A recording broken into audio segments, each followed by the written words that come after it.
Good morning friend, তো সবাই কেমন আছো? ওয়েলকাম মাই ফার্স্ট ব্লগ ভিডিওতে। তো দেখতে পাচ্ছ আমি ঘুম থেকে উঠে চলে গেছি সোজা ছেলেকে তুলতে।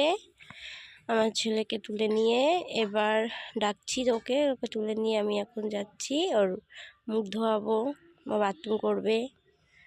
তো দেখতে থাকো। সব করার পরে যে এখন ব্রাশ করার টাইম এসছে, যেটা আমার ছেলের একদমই পছন্দ না বললেই চলে। ও বলছে যে আমি তো রোজ ওই ব্রাশ দিয়ে ব্রাশ করি, আজকে হাত দিয়ে মুখ ধোবো, আজকে আমি ব্রাশ দিয়ে ব্রাশ করবো না। তাই আমি বলছি না, এইভাবে করলে হবে না, দাঁতের পোকাগুলো মরবে না, ব্রাশ দিয়ে ব্রাশ করলে দাঁতের পোকা মরে যাবে।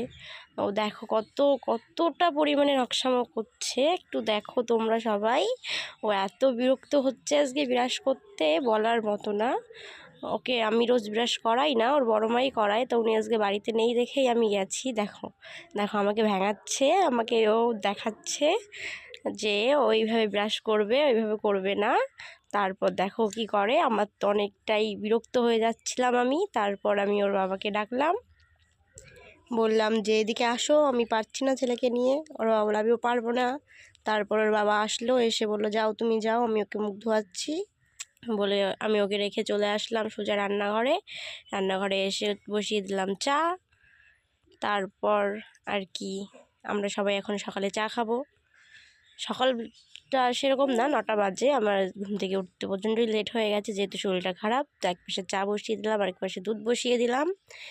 এরপর আমি চা করতে থাকি, ছেলে আর ছেলের বাবা মুখ ধুয়ে চলে আসুক। হ্যাঁ, মেয়েও উঠে গেছে, মেয়ে উঠে চলে গেছে ওর বড় ঠাম্মির ঘরে। ওখানে গিয়ে ও খাওয়া দাওয়া করে একবার এই ঘরে আসবে। সকালের খাওয়াটা মেয়ে ওইখানেই খায়, আমার কোনো অসুবিধা হয় না। আর ছেলেকেও বলেছি যে আসো বাবা, আমরা একসঙ্গে চা খাই।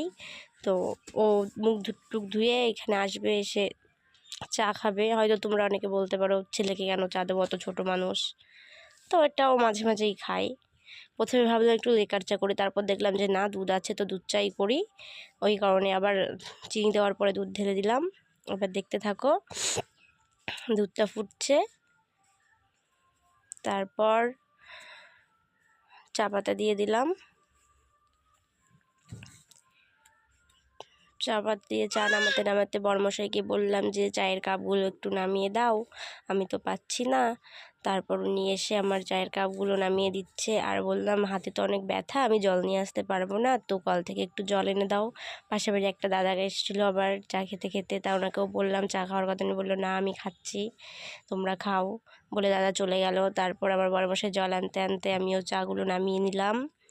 চাটা নামাতে নামাতে দেখি আমার সোনাকে ডাকলাম যে সোনা আসো, চা হয়ে গেছে, চলে আসো।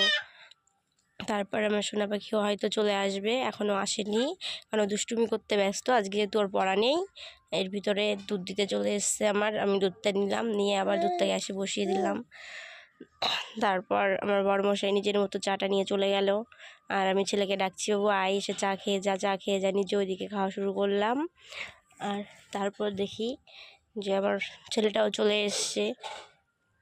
দেখো কিভাবে চা দিয়ে বিস্কুট দিয়ে খাচ্ছে ও।